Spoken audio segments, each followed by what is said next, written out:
Assalamualaikum dan selamat sejahtera. Nama saya Airin Danisha binti Ismail. Nombor pelajar AM 24120174994, mata pelajaran Bahasa Melayu dalam Pendidikan Awal Kanak-kanak. Kod ECC 2033. Dalam video ini, saya akan menerangkan aktiviti cara pembuatan bahan buku cerita kanak-kanak bagi murid berumur 5 dan 6 tahun. Buku cerita yang saya hasilkan ini bertajuk Melly dan Ellie. Tema buku ini ialah haiwan, iaitu berasaskan watak seekor ibu itik dan anaknya. Saya memilih tema haiwan ini kerana ia selaras dengan kurikulum standard Prasekolah Kebangsaan KSPK di bawah tunjang Sains dan Teknologi. Standard kandungan SA 3.3 iaitu membuat penerokaan ke atas haiwan, dan standard pembelajaran SA 3.37 yang memerhati dan menceritakan kitaran hidup haiwan.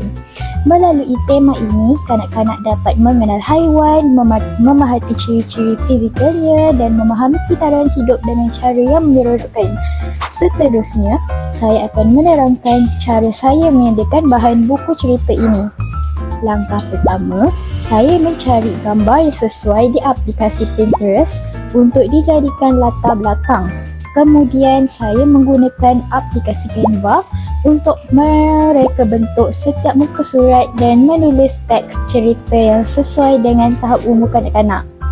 Langkah yang ketiga, saya akan mencetak dan melaminasi semua halaman supaya buku itu lebih tahan lama dan boleh digunakan berulang kali.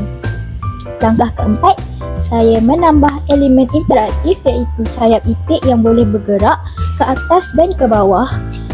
Sayap ini dilekatkan kepada pin supaya kanak-kanak boleh bermain sambil membaca. Dan langkah yang terakhir, saya mencantumkan setiap helaian untuk dijadikan buku.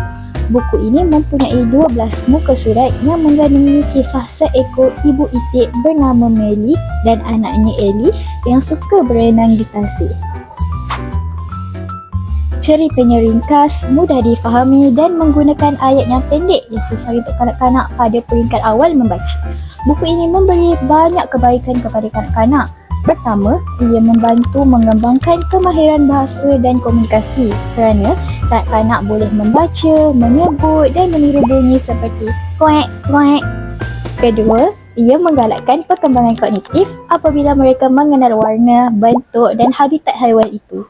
Dan yang ketiga pula adalah elemen yang interaktif seperti sayap itik yang boleh digerakkan membantu kemahiran motor halus mereka kerana mereka menggunakan jari untuk menggerakkan bahagian itu. Selain itu juga, buku ini turut menanam nilai kasih sayang dan tanggungjawab melalui hubungan antara ibu dan anak itik. Dengan bahan yang dilaminasi, buku ini juga lebih tahan lama, selamat dan sesuai digunakan oleh kanak-kanak di bilik darjah. Kesimpulannya, melalui penghasilan buku cerita ini, saya belajar bahawa bahan bantu mengajar yang menarik, berwarna dan interaktif ini mampu meningkatkan minat serta semangat kanak-kanak untuk belajar. Saya berharap buku ini dapat digunakan oleh guru prasekolah sebagai bahan pengajaran yang menyeronokkan, bermakna dan sesuai dengan perkembangan kanak-kanak. Sekian sahaja daripada saya. Terima kasih kerana menonton video penerangan saya tentang cara pembuatan bahan buku cerita kanak-kanak yang bertajuk Melly dan Ellie. Terima kasih.